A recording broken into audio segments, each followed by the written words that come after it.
mbokk yi xarit yi ñu leen nuyu bu baax a baax tey nag ab ci aljuma ji yemoo ko fukki fan ak ñaar fukki fan ak benn ci weeru novembre ñu fas yéene amal waxtaan ci poñ bi nga xamante ne wala bokk ci secteur bi nga xamante ne mën nañ jàpp ni nag ab secteur stratégique la ci suñu réew ñu naan wàllu mbéy. Quand on parle de wàllu mbéy nag moo di daanaka mën nañ jàpp ni secteur agroalimentaire lañ koy wax mën nañ ci wax ci wàllu li nga xamante ne moo di mbéy mi exactement mais mën nañu wax ci également ci wàllu càmm gi c'est-à-dire élevage tout ça dañ ko boole def ko benn say boobu tey moom la ñu bëgg a waxtaane war koo segg nag ab benn mën nañ jàpp ni ab ndaw la noonu dañu sunu gaana mais benn ndaw la mi nga xamante ne ndaw Sénégal c'est un immigré de retour ñibbi si pendant des années en tout cas à l'étranger ñibbisi dans son terroir il est de Missira dans la région de Tambacounda nekk nit boo xamante nag dafa ñibbisi yëngatu ubbi ci li nga xamante ne moo di mën a jàpp ni ab poulailler pour yëngatu ci wàllu élevage boobu mais également mu yëngatu ci wàllu maraîchage c'est-à-dire am jardin mais rawatina nag li muy gën a yëngatu moo di ci wàllu mbéy moom son nom Balla Cissokho comme ni ma ko waxee émigré de retour opérateur économique tey ko lañ bëgg a sekkal waxtaan bi nag tey du doon mbirum politique day nekk ci mbirum développement te lañ bëgg a waxtaane rawatina ci secteur bi nga xamante ne wax naa leen ko c'est un secteur stratégique pour li nga xamante ne so gouvernement de Bassirou Diomaye Diakhar Faye mu ngi ci en tout cas bëgg soobu ñu naan la souveraineté alimentaire te souveraineté alimentaire mënuñ ko wax sans ñu wax ci ñi nga xamante ne moo di wàllu càmm gi rawatina ci wàllu itam mbéy mi tey nag waxtaan bi fa lañ ko bëgg accès ak moom Balla Cissokho moom nag émigré de retour là donc voilà gis na Sénégal bu olofam léegi lëratul donc on va être obligé de faire l'entretien un tout petit peu voilà en français lay gën a nekk Balla Cissokho après vous avoir salué je vous laisse vous saluer également les internautes Public SN TV qui vont vous suivre dans cet entretien que je pense que va être exclusif et qui va être intéressant pour les Sénégalais qui voudraient quand même qu'on accède à cette souveraineté alimentaire tant attendue ici au Sénégal. Ok, salam alaikum wa rahmatullahi wa barakatuh. Merci mon frère Diao de m'avoir invité déjà en premier lieu et aussi remercier votre chaîne de télévision, le directeur et toute l'équipe technique et aussi remercier tous les téléspectateurs. Donc remercie quasiment tout le Sénégal entier de nous avoir écoutés, avoir pris le temps de savoir qu'est-ce qu'on va dire et qu'est-ce qu'on fait aussi. Et remercier également toi également que vous travaillez beaucoup pour le développement de ma société qui s'appelle BC Vermisera. Donc voilà, donc je peux que vous remercier. Super, alors merci beaucoup.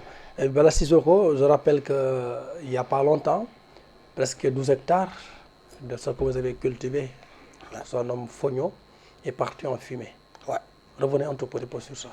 Alors, donc l'histoire s'est répétée, on peut dire ça. L'histoire s'est répétée, donc l'année dernière, on a eu le même problème. Bon, après, l'année dernière, on a eu une perte très colossale. Et on a perdu jusqu'à 48 tonnes de maïs et 5 tonnes de sagnon. Et cette année, on ne peut pas estimer le tonnage, mais on peut estimer quand même le hectare. On a perdu 12 hectares de fognon. Et par contre, ces 12 hectares de fognon, je l'ai fait pour accompagner nos mamans, qui sont une association qui s'appelle Cambin. L'association Cambin, c'est l'association de l'entente. Donc les mamans, ça fait quelques années, ils ont créé cette association-là. Donc ils ne voient pas les bouts du tunnel. Je dis, bon voilà, cette année, on va exploiter de fognon et vous allez en bénéficier, pouvoir le vendre et aussi d'acheter des matériels, tout ce qui est matériel de transformation. Mais malheureusement, donc, ça n'a pas été le cas. Mais bon, comme on dit, Et Dieu est le plus grand dans tout ça là. Effectivement. Mais en tout cas, on a subi une très grande perte, une très très grande perte d'investissement humain, financier, et il y a beaucoup de choses. Effectivement. Voilà. On peut avoir une idée en termes d'investissement, ces 12 hectares-là? Les 12 hectares, il faut savoir que déjà le fognon qu'on a mis dedans, c'est une tonne. Une tonne de fognon, ça fait presque 1 million. Parce que le kilo, il a 1000 francs. Une tonne, ça fait 1 million, presque. Donc, si vous voyez, donc, on a investi ça. Mais moi, déjà, la personne qui a labouré aussi, c'est payé. Voilà, l'hectare, il a 30 000 francs l'hectare pour labourer. Ouais. On a payé quelqu'un aussi pour pulvériser en herbicide. Effectivement. On a payé aussi pour nettoyer. On a payé, tout est à payer. Donc les mamans aussi, moi, tout ce qu'on a mis comme investissement, on ne peut pas parler. Mais moi, ce qui m'a vraiment touché, c'est l'investissement des mamans. Effectivement. Les dames se sont mobilisées depuis le début jusqu'à la fin. Et finalement, et tout l'effort qu'ils ont fourni pendant 6 mois, je peux dire ça, tout est parti en fumée en 2 heures. Donc cela veut dire tout ce travail-là est pour un résultat final qu'on a tout perdu. Donc malheureusement, ça m'a beaucoup touché profondément. Profondément. Donc vraiment, l'investissement, on ne peut pas estimer. Parce que déjà, mais il serait que l'investissement humain, par rapport aux mamans, c'est encore déjà un investissement très colossal pour moi. Effectivement. Ouais. Au-delà de ça, les feux de brousse, criminels ou non intentionnels, c'est devenu un tout petit peu, voire récurrent. Ça aussi, est-ce qu'il y a eu vraiment... Parce qu'il y a souvent, en cette période-là, des feux de brousse sont très fréquents dans le monde rural. Et peut-être ça pourrait être criminel, mais est-ce qu'il y a eu des actions déjà qui ont été en train d'être menées? Ou bien l'année dernière, vous parlez presque d'une quarantaine de tonnes qui étaient parties en fumée en termes de maïs et de sagnon. Mais les feux de brousse quand même, est-ce que vous avez pris en tout cas des mesures pour vous préparer à ça? Bon, après moi, les mesures qu'on a prises, on a pris des mesures humaines en sécurité. On a pris aussi des mesures, d'autres mesures aussi, qui est le caméra et autres. Mais vous voyez, donc souvent, on ne peut pas tout préconiser. Absolument. Parce que le centre Fognon n'est pas le même coin que mes d'autres centres. Effectivement. Les mamans, ils ne peuvent pas aller là où je suis. C'est trop loin, ça fait 25 km du village. Et du coup, on a décidé de mettre tout près du village pour que les mamans puissent accéder, quoi. Et on prend des précautions, mais vous savez, moi je dirais pas, je peux pas accuser quelqu'un quand tu ne vois pas quelqu'un, mais je dirais quand même que c'est des actes prémédités parce que tout se passe le moment de l'heure de prière. Ouais, c'est le vendredi, le moment, l'heure laquelle que tout le monde est au mosquée. Vous savez, dans un village musulman, le jour je dirais même un pays musulman, 99% ce sont des musulmans. L'heure de prière de vendredi, tout le monde est au mosquée. Voilà, donc que ce soit les petits, les grands, les mamans, les femmes, tout le monde est au mosquée. Donc en ce moment-là, s'il y a un dégât, le dégât va être très profond. Absolument. Voilà, parce que personne n'est joignable. Une fois qu'on est rentré dans la mosquée, le téléphone, ils sont éteints. Donc malheureusement, et tous ces deux actes-là sont commis pendant l'heure de la prière.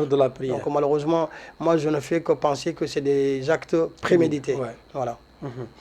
2 fois dessus, pendant 2 ans, l'année dernière, 40 voire plus de tonnes de maïs et de sagnon, si on peut dire comme ça. Cette année-ci, 12 hectares de fognon. Tous presque les mêmes jours, c'est-à-dire vendredi, à l'heure de la prière. C'est un truc hyper compliqué. Mais bon, je rappelle que Bala Sissoko, dans votre zone, cette année-ci, vous avez même assisté à ça, plus de 800 hectares a été labouré par votre société BC Verte. BC Verte, ouais. Également, ces 800 hectares-là, où en êtes-vous actuellement? Là, on est en pleine récolte. Le maïs, l'arachide, vraiment, on est en pleine récolte. Bon, le maïs, ça va, on a tout réuni, on n'a pas encore décortiqué. Mais Dieu nous a aidés avec l'engagement des jeunes de BC Vermicera qui ont vraiment fourni beaucoup d'efforts. Et pour la récolte rapide, pour éviter qu'on reçoit le même dégât que l'année prochaine, l'année dernière. Et du coup, on a tout récolté, le maïs. Et là, actuellement, on est sur l'arachide. Donc même ça, là, vraiment, on est beaucoup avancé. Je crois que d'ici le 15 décembre, et tout sera déjà terminé, quoi, Inch'Allah. Ouais. Vous avez, comme je le disais tantôt, parce que plus d'une dizaine d'années, en tout cas à l'extérieur, vous êtes revenu dans votre terroir pour vous activer dans ce secteur de l'agriculture. Déjà, votre retour, pourquoi? À mon retour, c'est de participer comme n'importe quel Sénégalais, le développement de son pays. Et nous, on est en diaspora, mais comme je vous ai dit toujours, hein, donc la diaspora, c'est le premier investisseur du Sénégal. Absolument. Parce qu'on investit sur des familles, on investit sur des travails. Parce que pourquoi quand je dis nous sommes les premiers investisseurs? Parce que 90% de la diaspora, et chaque fin du mois, si tu fais le calcul, 50% de son salaire est destiné au Sénégal. Absolument. Que ça soit le soutien familial, le soutien des amis, le soutien des proches. Donc 50% de nos salaires est partagé en deux. Et l'autre 50%, on mange ça en France. Donc c'est pour cela que je dis que la diaspora est le premier investisseur au Sénégal. Et au-delà de ça, nous, en tant que la diaspora ou même en tant que jeunes Sénégalais, on a envie que notre pays développe. Absolument. Que demain, comme on dit, tout le monde est bien de ses choix. Si on a, c'est ce qu'on a à l'autre côté, pourquoi on va aller de l'autre côté? Qui va dire en zone français ou en zone américain ou en zone truc, allez vous installer au Sénégal? S'ils viennent ici, c'est pour des affaires. Absolument. Ils ne viennent pas pour travailler, pour gagner de l'argent. Ils viennent faire des affaires pour gagner de l'argent. Et nous, on pense la même chose. Si on parle de l'autre côté, c'est parce qu'on va aller être là-bas comme un salarié. Mais si ici, nous, on peut être comme employeur. Donc je crois que ce dont le Sénégal a besoin en tant que jeune actif de la nation sénégalaise, on doit pouvoir vraiment participer au développement du Sénégal. On peut participer comment? En créant des emplois et employer des jeunes et aussi accompagner des jeunes et donner des conseils à ceux qui veulent venir. Donc moi actuellement, nous on est des conseillers. Parce que ça fait presque 6 ans, je suis sur le terrain. Donc il n'y en a pas un jour quelqu'un ne me demande pas des conseils pour revenir au Sénégal. Je vous dis qu'il y a beaucoup de Sénégalais dans l'extérieur qui ont envie d'investir au Sénégal. Et ce qui leur manque, je crois, c'est d'avoir une bonne conseillère et aussi d'avoir l'accompagnement de l'État qui est très important dans le retour des jeunes de la diaspora. Très risqué, vous avez choisi ce secteur, c'est-à-dire l'entrepreneuriat, avec tous les risques qu'il y a, qui sont peut-être, pour dire en français exact, avec tous les risques qu'on peut retrouver dans l'entrepreneuriat, vous avez choisi quand même d'investir dans ce sens. Est-ce que, déjà le pourquoi? D'ailleurs, je rappelle que BCVT Missirah, c'est après avoir investi au Sénégal, vous avez également une société qui se trouve en France. Donc l'investissement ou bien l'entrepreneuriat, vous devez commencer depuis bas âge. Je rappelle que vous avez commencé comme photographe. Ouais. Voilà, Sissoko, un photographe, agriculteur, photographe, immigré, et vous revenez encore investi dans l'entrepreneuriat avec tous les risques qui y sont. Notre histoire est très longue. Moi, je suis un homme à risque. Donc moi, je risque tout le temps. Depuis que j'avais rien, j'ai toujours risqué parce que, comme disent les Français, celui qui ne risque rien, tu n'auras rien. Absolument. Il faut prendre des risques. Et aussi, en prenant des risques, et vous allez avoir des solutions parce que c'est pas tous les risques qui vont fonctionner, mais tout ce qui ne fonctionne pas, c'est pas grave, c'est d'expérience. Voilà, vous empruntez des chemins, ces chemins-là, c'est difficile à traverser, mais il vous apprend quand même d'affronter d'autres chemins. Donc moi, comme vous avez bien et belle dit que moi j'ai commencé depuis au Sénégal, j'ai commencé d'abord à acheter des moutons dans les marchés, revendre dans notre localité. Faire du bana-bana. Voilà, exactement, les bana-bana. Et en ce moment-là, et pendant les périodes de fêtes, je venais à Dakar acheter des taudis des femmes et autres. Là, il allait revendre là pour les fêtes de Tabaski et autres, là, tu vois. Donc c'était, moi depuis tout petit, j'avais une mindset de l'entrepreneur. Donc en France aussi, j'arrivais là-bas, j'ai créé une première boutique avec sans papier. Mon premier boutique de vêtements et sans papier. Du coup, après avoir mon papier, avant je travaillais, quand j'ai eu mon papier, j'ai dit, bon, moi j'arrête de travailler pour quelqu'un, j'ai pris des risques, créé une société de transport. Donc il y a eu des hauts et des bas, bon, et après c'est comme ça, quoi. Donc moi je prends tout le temps les risques. Je sais que derrière, même si je sais que ça va être difficile, je suis préparé mentalement pour ça. Ouais. Qu'est-ce qu'il faut pour être vraiment bien dans ce secteur de l'entrepreneuriat, pour les jeunes qui suivent et qui veulent vraiment emprunter ce chemin-là? Qu'est-ce qu'il faut pour vraiment pouvoir y persévérer? Alors, il faut dire d'abord aux jeunes qu'on ne va pas se lancer dans l'entrepreneuriat pour être le multimilliardaire le lendemain. Il y a beaucoup de risques qui vous attendent, mais il faut avoir d'abord une mentale d'acier. Cela veut dire qu'en sachant que quand vous allez venir, il faut savoir que ça peut aller, ça peut ne pas aller. Mais il faut être préparé dans toutes les circonstances. Mais la première des choses, il ne faut pas être trop pressé d'avoir beaucoup d'argent. Vous allez perdre beaucoup d'argent, mais en perdant cet argent-là, vous allez avoir de l'expérience. De pouvoir, pourquoi j'ai perdu ça, pourquoi j'ai pas eu ça, en fait, en faisant une... L'entrepreneur, il faut être patient. Exactement, il faut avoir de la patience. Il y a 3 choses que vous avez besoin. La discipline, patience et persévérance. Les 3, si vous ne l'avez pas, ce n'est pas la peine de se lancer. Parce que si vous avez ces 3-là, vous avez tout. Donc si vous avez la discipline, la patience et la persévérance, et le temps, il vous apprend. Donc moi, c'est le temps qui m'a appris. J'ai perdu beaucoup d'argent, j'ai gagné de l'argent, Et je continue à perdre et je sais que je vais continuer à gagner de l'argent aussi. Voilà. À la diaspora, vous faites partie des gens qui ont vraiment beaucoup aidé le régime en place pour accéder à ce niveau-là. Parce que je rappelle que le président Bassirou Diomaye Diakhar Faye avait eu des difficultés pour avoir le nombre exact de parrainage. La diaspora a beaucoup contribué à ce sens-là. Et vous êtes revenu en train d'investir dans le secteur de l'agriculture. Le ministre de l'Agriculture, c'est un monsieur que tout le monde connaît quand même, qui est toujours sur le terrain. Vos rapports par rapport à les autorités locales comme étatiques? Déjà, moi, je remercie au passage le ministre de l'Agriculture pour la première fois, un ministre de l'Agriculture qui donne son temps à un petit agriculteur rural d'un village très loin qui est de Missira. Il a pris son temps de venir visiter ce que j'ai en train de faire. Et aussi, cette année, ils m'ont beaucoup accompagné en termes de l'engrais et semences de qualité. Donc l'engrais aussi était de qualité parce que cette année, tout le monde dit que les arachides, c'était vraiment les meilleurs parce qu'à cause de l'engrais qu'on a reçu et aussi des semences. Moi, j'ai eu des semences de qualité, j'ai eu de l'engrais de qualité en subventionné à 60% par l'État, par le ministre de l'Agriculture et également, Dr Mabouba Diagne. En passant, je salue son travail et son courage. Le travail qu'il est en train de mener pour le Sénégal, je sais que d'ici quelques années, le Sénégal, on n'en parle pas d'autosuffisance alimentaire, on va parler à autre chose. Parce que c'est un ministre du terrain, ce n'est pas un ministre du bureau. Moi, j'ai essayé de prendre le rendez-vous avec lui dans son bureau, mais il n'est jamais dans son bureau. Mais le rendez-vous que j'ai pu savoir avec lui, c'était sur le terrain. Donc, c'était dans le champ. Donc, je me suis dit que bon, lui, c'est plus facile de trouver dans le champ que de trouver dans le bureau. Donc, c'est ce qu'on a besoin. Quand le pays est à genoux, on a besoin des hommes forts et des gens aussi qui sont prêts à affronter le défi. Absolument. Donc, le ministre, c'est ce qu'il est en train de faire aujourd'hui. Il a affronté le défi. Voilà, donc on ne peut pas tout régler en 2 minutes, on ne peut pas tout régler en 5 jours, ou en 10 jours, en un mois ou en un an. Mais c'est avec le temps, on voit que si le travail est bien fait. Donc nous on voit déjà le trajectoire du ministre et nous aussi en tant qu'agriculteurs, on l'accompagne sur cette trajectoire-là pour que demain le Sénégal puisse atteindre ce qu'il a besoin. Voilà. Il a même annoncé qu'on peut avoir cette année-ci des récoltes vraiment de qualité, surtout avec une quantité énorme en termes de récoltes.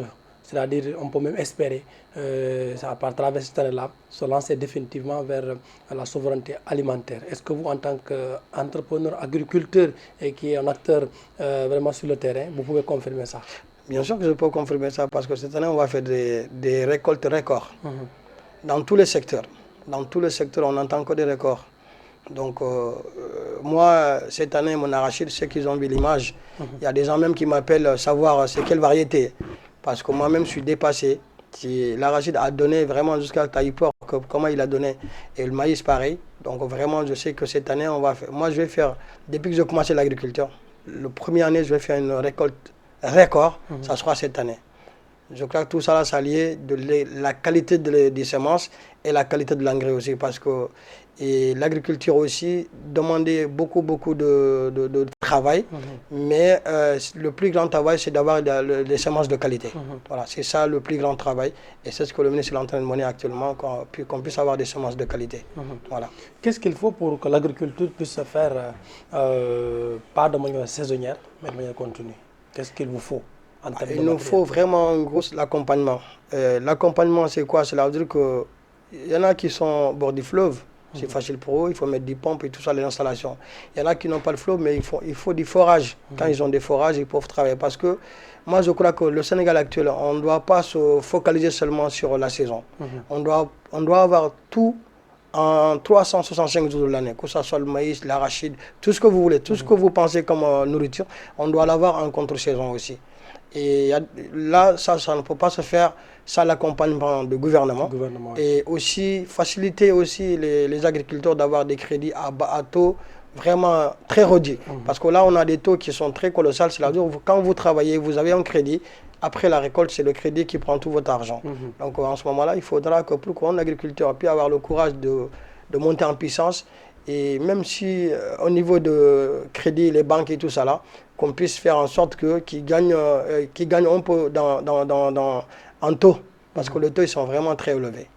Quand je vous dis la vérité, quand vous venez, quand on vous donne la liste, quand vous voyez les taux, ils sont très élevés en tant qu'agriculteur. Donc on ne peut pas s'en sortir avec des taux aussi conséquents.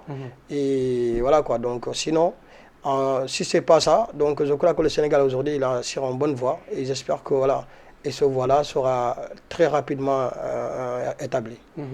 Également, comme on dit tout à l'heure, des récoltes records sont en tout cas attendues. Et vous avez dit que pour l'accompagnement de l'État, surtout pour les matériaux d'agriculture, pour que nous vraiment nous quittions l'agriculture traditionnelle, aller vers l'agriculture moderne. Voilà. Et vous, les 800 hectares là dont je parlais, vous êtes presque au bord du fleuve. Vous qui êtes déjà dans ce secteur-là, qu'est-ce que réellement vous attendez en termes d'accompagnement, des types de matériel pour que vous puissiez en tout cas accompagner l'État du Sénégal, accompagner le gouvernement actuel vers cette ligne de souveraineté alimentaire? Vous savez, là aujourd'hui, on a besoin de mécaniser notre agriculture. Parce que vous pouvez avoir la mécanisation, seule la mécanisation pourra nous aider à avancer rapidement. Moi aujourd'hui, ce que j'attends du gouvernement ou le ministre de l'Agriculture, d'aménager, quand je dis l'aménager, de clôturer mon espace et avoir des pompes d'irrigation et tout ça là, parce que je sais que je suis tout près du fleuve qui ne cesse jamais, c'est le fleuve de Gambie. Et une capacité de récolte et une capacité de surface de 400 hectares. Et ces capacités-là aussi, j'aimerais bien que le gouvernement m'aide à le valoriser pour qu'on n'ait plus de saison. Parce que de travailler en saison de pluie, après qu'il faut arrêter 6 mois, et malheureusement, ça, c'est pas l'agriculture. L'agriculture, c'est de la continuité. Donc, il n'y a pas de saison. C'est ce que moi, je souhaitais qu'il n'y aura pas de saison que ce soit de maïs, l'arachide, comme je vous ai dit. Mais ça, on ne peut pas le faire sans la mécanisation. Il faudra qu'on mécanise notre agriculture et aussi aider les petits producteurs de pouvoir sécuriser leur lieu et de aussi les accompagner. Il y a des matériels qui ne sont pas des gros matériels, mais qui peuvent travailler 2 à 3 personnes pour travailler 2 à 3, 4 hectares ou plus. Ouais, donc c'est pour cela aujourd'hui on demande à l'État d'aider les agriculteurs de mécaniser leur agriculture. Et ça a une très grande avantage pour le Sénégal. Pour le Sénégal. Ouais. Et l'agriculture aussi peut être un moyen d'absorber les jeunes qui sont vraiment très nombreux en termes de... Les jeunes sont très nombreux dans la rue à ne pouvoir rien faire, c'est-à-dire le chômage est très, très élevé au Sénégal. L'agriculture pourrait être quand même un moyen d'absorber ces gens-là. Moi, j'ai beaucoup de jeunes qui m'approchent, surtout sur TikTok, il y a beaucoup de gens qui m'approchent. Ouais, moi, j'aime bien faire l'agriculture, j'aime bien faire... Il y a d'autres choses aussi que l'État peut les accompagner, d'avoir accès à la terre. Parce que des fois, il y a des gens, ils veulent travailler, mais ils n'ont pas de terre.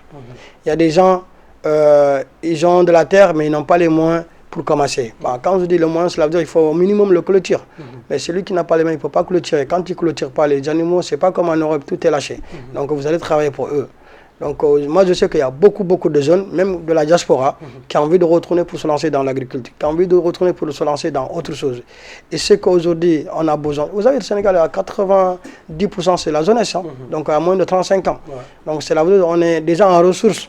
On est le plus grand ressource, la jeunesse. En ressources humaines, on en a. En ressources humaines, ça, on en a. Maintenant, ce qui manque maintenant, c'est d'exploiter cette ressource humaine-là. Quand on paye en ressources humaines, il faut l'exploiter. Quand vous l'exploitez, d'autres personnes vont l'exploiter. Aujourd'hui, ce qui est en train de passer, qu'au lieu que nous, on bénéficie de notre jeunesse, c'est l'autre côté qui est en train de se bénéficier de notre jeunesse. Moi, j'appelle le gouvernement de l'utiliser, sa jeunesse. Si on utilise cette jeunesse-là, et on va voir le bout du tunnel pas longtemps. Mais si on ne l'utilise pas, ça sera un transfert de jeunesse et transfert de vieillesse. Parce que là, là-bas, ils vont dire jusqu'à la retraite. Donc il vaut mieux qu'on utilise cette jeunesse-là avant que cette jeunesse va être transférée dans notre continent, qui vont la utiliser pour gagner encore plus sur cette jeunesse-là. Et si on utilise cette jeunesse, je sais que le Sénégal pourra avoir des bouts du tunnel bientôt. Bientôt. Ouais. Vous êtes un immigré de retour, comme je le dis.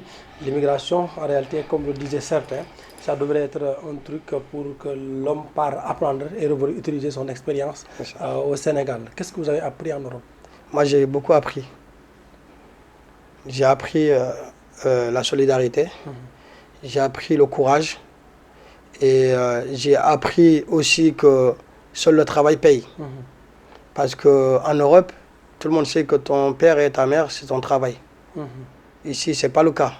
Parce qu'on sait que des fois, il y a une maison, il y a 10 personnes, c'est une seule personne qui le donne à manger. Mais en Europe, c'est chacun pour soi, Dieu pour tous. Ça déjà, c'est un bon avantage. Mentalement, il faut être prêt pour être en Europe.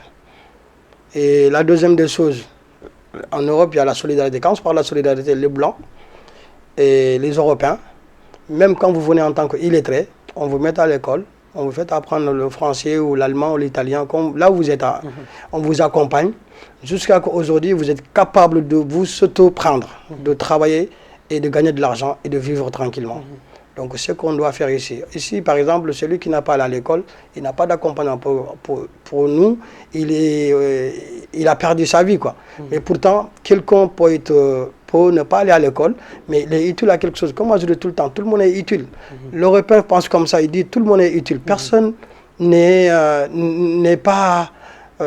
comment je peux t'expliquer? Inutile. Inutile, voilà. Personne, tout le monde est utile. Donc, c'est qu'on doit mettre ça ici en place aussi. Il y avait des jeunes qui faisaient de l'apprentissage. Il y a des garages que la personne ne savent même pas écrire ni lire, mais il peut réparer une voiture. Ça, c'est pas donné ça en Européen. En Européen, quand il a le garage d'automobile, il faut qu'il ait un papier. Savoir quelque chose. Mais vous allez voir un Sénégalais de Londa, il ne peut même pas écrire son nom. Il va sortir un plan. Tu lui donnes un plan, il construit. Tu lui donnes un plan d'une voiture, il le fait. Donc ça, ce n'est pas donné à tout le monde. Donc je crois que l'Africain a un cerveau très, très, très en avance. Et malheureusement, c'est nous qui ne l'utilisons pas. Parce qu'ici, la plupart des mécaniciens, ils ne peuvent même pas écrire leur nom. Mais quand une voiture a une panne, il sait que là où il y a une panne.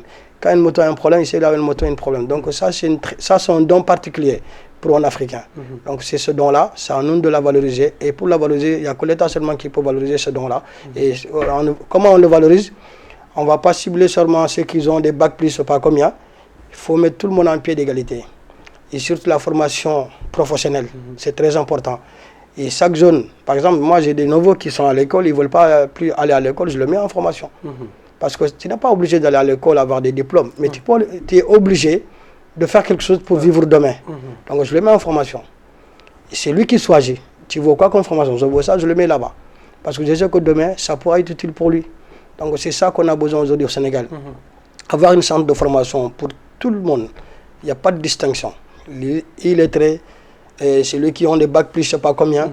Mais ça, on les met tous dans les pieds d'égalité. On sait qu'il y a des potentiels qui vont sortir, qui n'ont jamais allé à l'école. Ils seront les plus grands potentiels du Sénégal. Parfois, la politique, est-ce que la politique, politicien surtout, ne peut pas être un blocage pour le développement? Parce que parfois, j'ai l'impression que quand tu n'es pas très engagé politiquement, on te peut pas laisser à côté. Ça, c'est très dommage. Parce que moi, je crois que la politique, ça doit être une affaire de fédérateur. Tout le monde n'est pas politicien. Moi, comme je dis, je suis un opérateur économique. Moi, je ne suis pas politicien.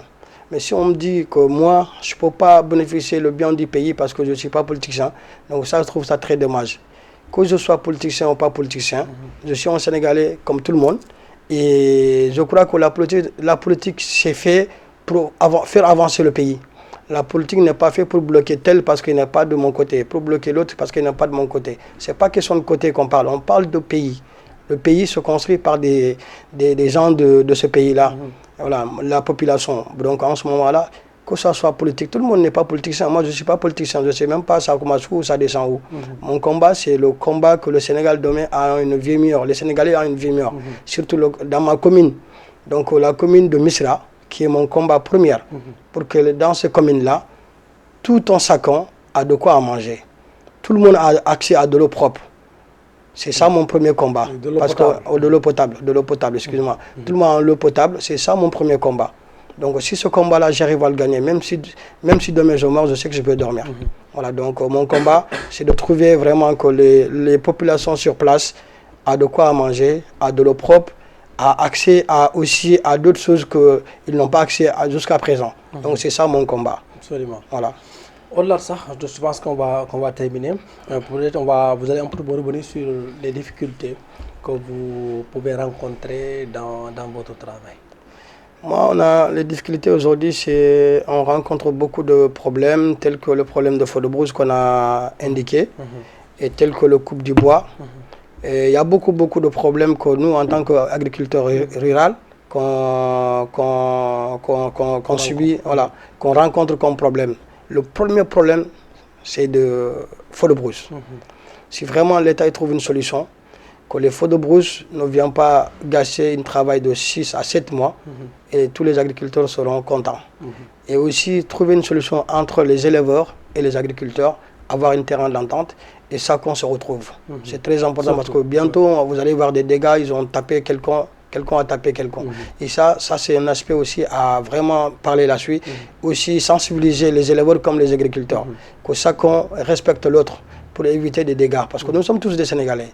Que de Sénégalais de loin ou de près, nous sommes tous des Sénégalais. On est obligé de cohabiter. Mais la cohabitation se fait par le respect de l'autre. Donc l'État doit vraiment manœuvrer sur ce sens-là pour que les éleveurs et les agriculteurs puissent cohabiter et sans avoir de problème. Donc moi, si ces deux aspects-là, faute de brousse, les éleveurs et les agriculteurs, entre ça là, qu'on a trouvé une solution, je crois qu'on a trouvé les premiers grands problèmes. Et accès, surtout l'accès à l'eau, accès à l'eau c'est très important. Nous, là où on est, vous avez déjà été, donc on a un très grand problème de l'eau, très grand. Donc nous, on demande à l'État déjà de nous aider à avoir accès à l'eau, pour qu'on puisse encore s'identifier notre agriculture en plus grande échelle. Parce que moi, je suis déterminé. Ma détermination n'a pas de limite. Je ne sais pas maintenant si je peux y arriver. En tout cas, je suis vraiment déterminé dans le domaine de l'agriculture et l'élevage. Voilà. Balla Sissoko, comme je le disais tout à l'heure, c'est un immigré de retour. Il est de Missira, dans la commune de Missira, plus précisément dans la région de Tambacounda. Pardon. Voilà, il s'exerce dans l'agriculture, l'élevage, également dans le maraîchage. On n'en a pas parlé. On n'a pas trop parlé de maraîchage.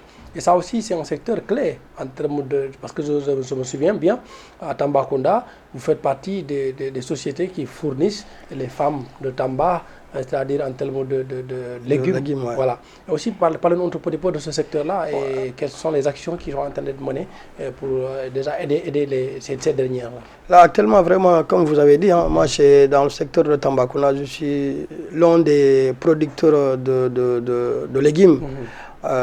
Même aujourd'hui, mes gars, ils ont livré pas mal de gens. Donc, quasiment tous les 2 à 3 jours, il y a les légumes qui sortent. Donc, vraiment, à l'époque, les légumes viennent de Mali, tout ça là. Mais Dieu a fait qu'aujourd'hui, moi, avec PC Vermisra, avec mes 4 hectares clôturés, j'ai des soldats qui sont à l'intérieur. Donc, vraiment, poussous, aubergines, carottes, tomates, piment, le gombo, vraiment je ne peux même pas citer tous les légumes qu'on est en train de faire sur place, que chaque semaine, il y a, même dans ma ville, il n'y en a pas une femme là-bas qui ne vend pas mes produits. Donc moi déjà c'est une grande fierté pour moi, que j'arrive à baisser le coût d'achat pour les femmes au marché et aussi avoir les accompagner, parce que moi quand on donne, on ne prend pas l'argent tout de suite, je le laisse travailler et après la semaine prochaine je ramène ce qu'ils ont vendu, je récupère ça, je redonne encore. Donc chacun se trouve, donc ils travaillent pour gagner de l'argent en même temps. Je ne viens pas mettre la pression, donne après je te donne, non, je donne, ils commercialisent. Une semaine après, je ramène un autre, il prend celle-là, il me donne ce qu'il a déjà pris. Absolument. Donc pour moi, c'est une grande fierté pour moi d'avoir accompagné les femmes de mon terroir. Absolument. Voilà. Le message à l'endroit des opérateurs économiques, mais également le message à l'endroit des autorités de l'État. L'État, le message à l'endroit des opérateurs économiques, c'est la jeunesse aussi, ouais. Voilà, surtout la jeunesse. Comme on dit, j'encourage toute la jeunesse de s'y lancer. Des fois, tu peux te lancer avec 0 francs. Et pas comme je dis, les investisseurs ne viendront investir dans une idée qui n'a jamais été débitée.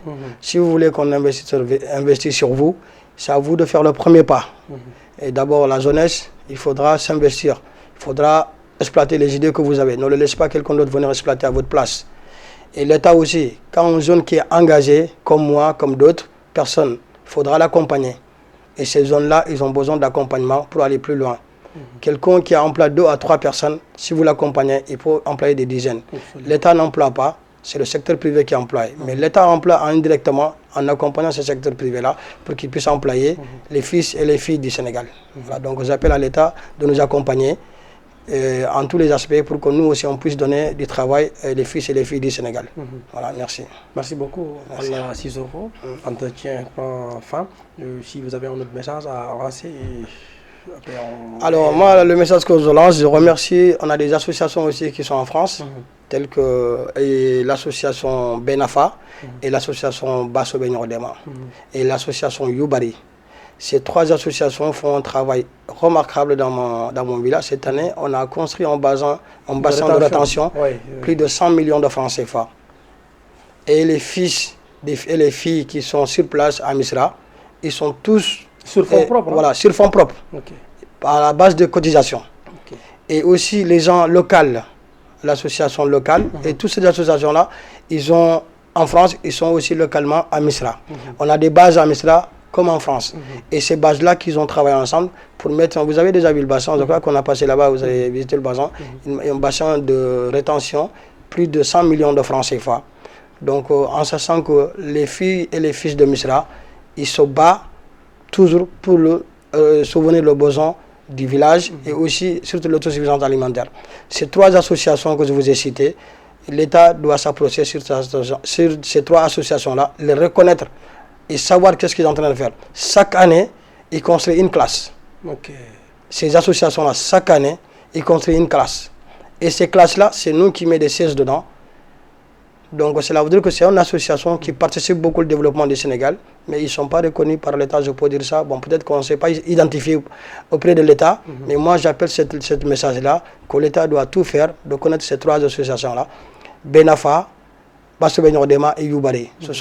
Ces 3 associations ont beaucoup fait dans mon village. Pour le développement, de la commune de Misra. Absolument. Donc ce message-là, c'est le dernier message à lancer à l'État, de pouvoir reconnaître ces 3 associations-là qui font un travail remarquable pour la commune de Misra. Merci beaucoup. Merci à vous, mon cher frère. Allez. À très bientôt, À très bientôt, Inch'Allah. Merci beaucoup donc à vous, chers internautes. C'était un entretien exclusif parlant un tout petit peu de ce secteur, ou bien de ce secteur, l'agriculture, l'élevage, le maraîchage, mais surtout l'entrepreneuriat et surtout l'emploi des jeunes, des secteurs vraiment qui bloquent et vraiment qui peuvent aider l'État du Sénégal vraiment à absorber ces jeunes-là qui n'ont pas grand-chose à faire, mais surtout également pour vraiment atteindre l'objectif, c'est-à-dire la souveraineté alimentaire. Merci beaucoup à tout le monde et Juma Moubarak. Merci beaucoup à la régie Momar, accompagné de Koumba Sow, également de Abdul Khafour, de Mam Cheikh, de côté que je n'ai pas vu aujourd'hui, de Ibrahim Khalil qui est aujourd'hui en repos. Boki, donc à la prochaine, Inch'Allah. Merci.